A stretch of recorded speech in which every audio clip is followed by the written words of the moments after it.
Hi, this is Will Dieck. Welcome to Black Belt Breakthroughs. We're doing the leadership interview series right now, and today I am excited to be able to interview John Wilkerson. Did I say that right, John?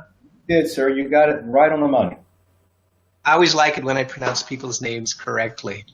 I really appreciate you being here today, and after looking at your background, you have an amazing background.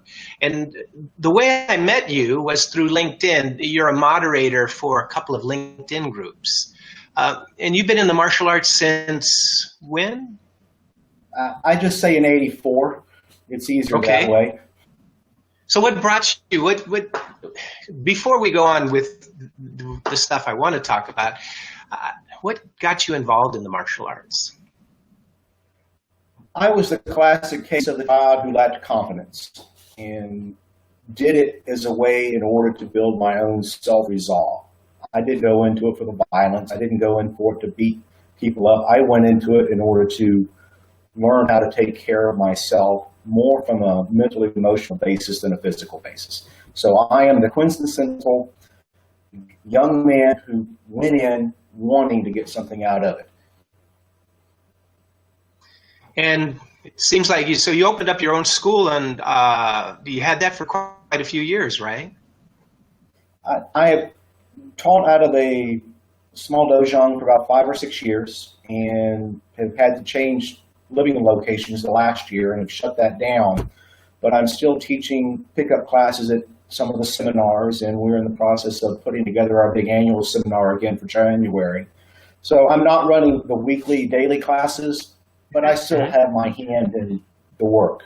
And it's kind of nice because I don't have to go be responsible to opening the doors on a daily basis anymore. I get to show up and smooze and teach, and then now they buy me the hamburgers. I hear you. That I hear exactly where you're coming from with that. Well, it's great to be in the presence of a fellow martial artist and somebody who's been involved as long as you. Now, you're also a journalist. According to your bio, you're also a journalist. Is that correct? And a writer? I am, that I chose to be a writer, and somehow I happen to be a journalist. Okay. Made a career change last year. I've always wanted to write. I've written for several blog locations over the years. I have one called Old Man Karate that I will write hard at for a month and then not touch for 2 months. So it's a passion when it hits.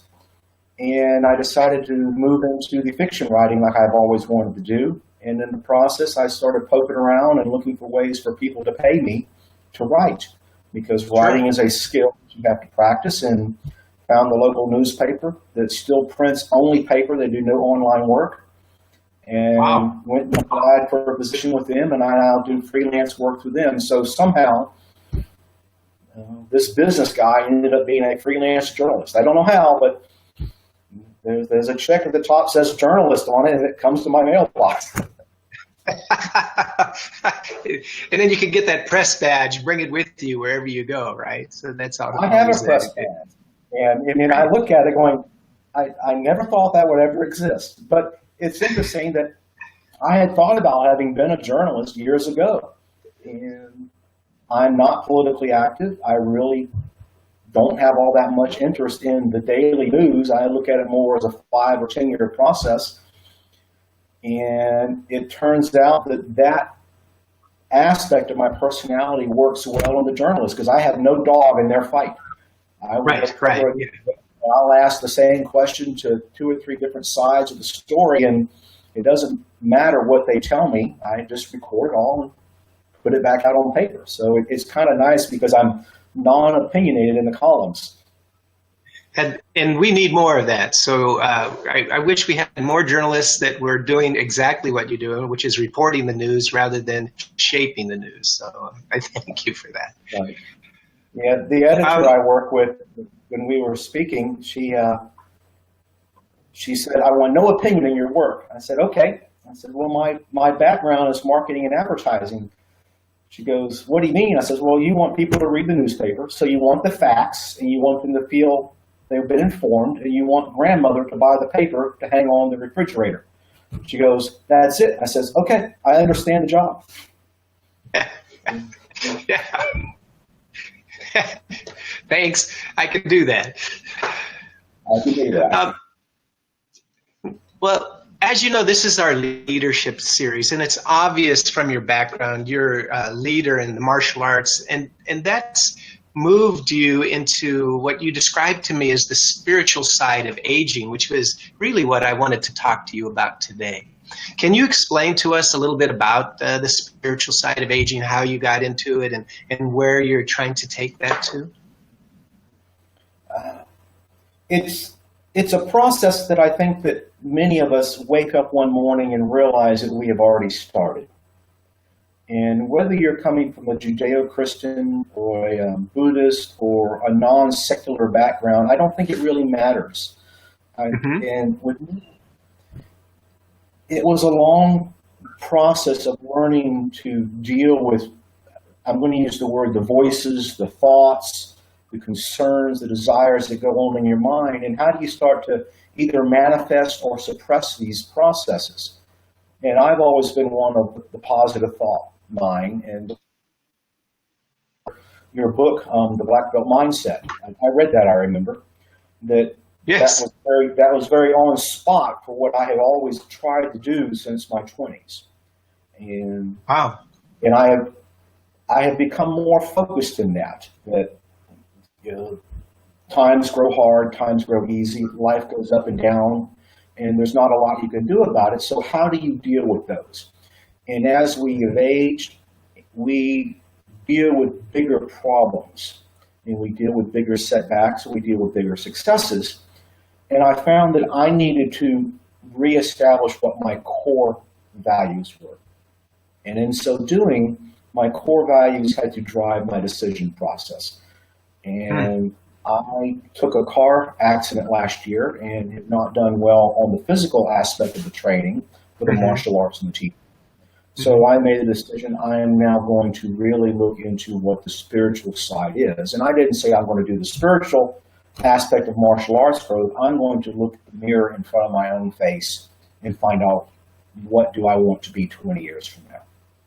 And it has become a conscious decision to do this on a daily basis to become who I would like to know later in life. And so you wake up in the morning and all of a sudden it's there, but if you look back once you're in the process, you realize it has been a method of steps and decisions that has brought you to this point. Is there any routine or anything that you're doing on a regular basis to help you get in touch with the spiritual side? Is there anything that you're actively doing? I was raised in a religious house and have not been a practitioner of religion, which is very common for my generation. Right. And the Bible lessons resonate through anyone's minds if you're raised in this country, or Torah or whatever. We all have a commonality in conversation as I think about it. And I've never considered myself a Buddhist. I've never considered myself studying Hinduism. But I've always kind of thought about the concept of the Tao. And what I've done is I've started reading a translation of the Tao every night. And I set the goal that I'm going to do this, and I'm going to take one aspect of the Tao. But I realized that the cultural differences were enough that I could not put together what they were saying as a translation for me, that I did not understand the colloquial expressions or thoughts. So I'm reading an American translation, and the American translation even says that this is not the Tao. We don't call it that. We simply call it our translation. So I do one passage or one thought every night, and what's made the difference for me is at the bottom of the page, I have a pen or a pencil, and I translate it in my own words. And so as I've worked through this book the past 6 or 8 months, there is the actual Tao passage on top. There is this Americanized translation by the author, and then there's my 1, 2, 3 sentence summary at the bottom. And then the next night I go back and reread my summary from the night before, and then I do the new lesson. And it took about 3 or 4 months to change my thought processes. And now when I do something that breaks my code of ethics or my edification of who I want to be, I get that little nervousness in the pit of my stomach. Did I really do that? I broke the rule. And so I've Right. become my own self-measurement master. That's great. And you turned you turn that into a ritual that you're doing on a regular basis. You're getting your perspective, which is what we all do on information, and you're looking at somebody else's perspective, your perspective, and then seeing how you can apply that to your life. I think that's amazing. That's just, and taking that time. And how much time do you think you use and invest in that every day? The actual ritual of going through the process of opening a book, reading and writing, 4 minutes, 5 minutes. Wow. It's quick, but you touched on a key point here, and that's the ritual. Mm-hmm. The ritual is as important, if not more important than anything. The ritual provides reinforcement and it provides the training, and that's true in any process you take on in life. If learning to blow up balloons or mop a floor, change a diaper for a child, no one does it well the first time. You might not do it well the 100th time. But if you set the process of ritual to learn to do this, your emotions become cleaner, your thought processes become cleaner. So I think you touched it. The learning is important, but the ritual is probably the most. Right. And I heard one time, I don't remember who said this, so I apologize to you if I'm saying something that you used, not you, John, but whoever I'm copying here. But they used ritual as ritual. In other words, something that can make us rich, not necessarily with money, but rich in character and things like that. So, and that's exactly what I'm seeing from what you're doing with that every evening. What would you suggest to somebody who wanted to start something like this in their lives? How would you suggest that they get started? I guess I would have to look at it from how I got started, is that I had to make the representation and accept the fact, and this was in my 20s, that I needed growth. I don't want to say that I had problems. I don't want to say that I had hang-ups. I don't want to say that I had shortcomings. We all have these things, and what I consider a shortcoming, you might consider an asset. So we can't look at ourselves in that perspective. But I made a decision that I wanted growth. I needed growth, but I wanted growth. And I started reading the self-help books. And I did not read the ones that were the most popular, because I found that they spoke to the audience that wanted a quick feel-good. They were producing the books in order to generate the income. It makes you feel good. I read the ones that were how to do this. And one of the ones that I read dealt with body language, that growing up, my family were not large communicators on an emotional level or a physical level, but we were a gift of words, but using hand gestures and getting the room to move didn't happen. So I started looking at the body as a whole of what was going on in the communication, because communication was important for relationships. And so in answering your question, I think that you need to look at who you are first and find out what you want to deal with, but ultimately it's going to be relationships. And it's going to be a relationship with others and a relationship with yourself. And then it's going to be a relationship of how you are in the universe. And I know that's a kind of a long, ambiguous answer, but I can't tell you to go get a blank piece of paper and start writing, but that's probably not a bad place to start. Right, yeah. And just maybe write some I am phrases. I am a father. I am a martial artist. And then work. That's great advice. That's great advice. Well, let me see here. I want to make sure I'm covering everything. I want to ask you one last question. What one thing would you like people to know about you? If you were going to just say one thing that you would want people to know about you, what would that be? That's a hard one, because it speaks to the ego. And it's difficult to answer, but I'm going to answer that a bit tongue-in-cheek. Okay.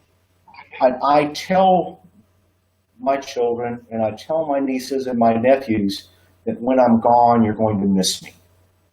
Get to know me now and enjoy who I am. I have a lot to offer and a lot to learn.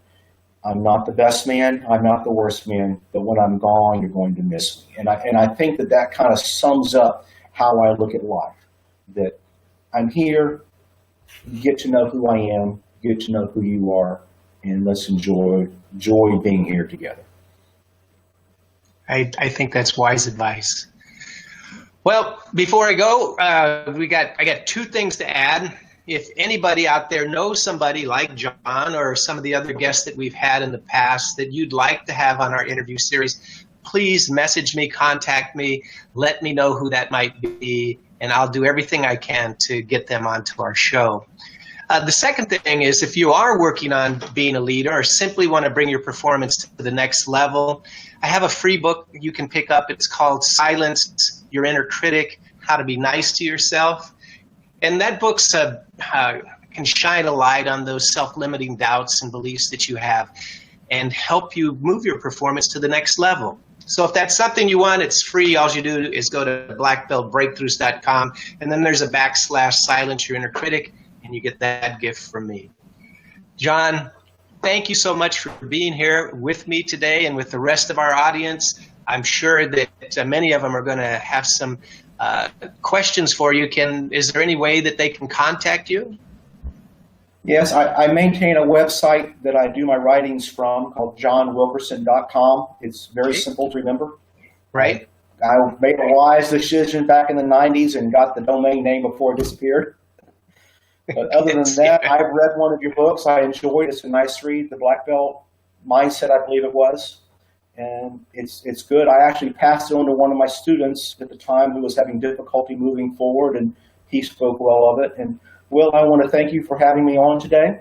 And I don't know when we'll pass on video again, but we'll certainly chat again on the big Black Belt group that we're a member of. I really look forward to it, John, and I really appreciate you taking the time to be with us today. Thank you, sir. Well, everybody, that's it for today. This is Will Dieck wishing you only success. Good night, everyone.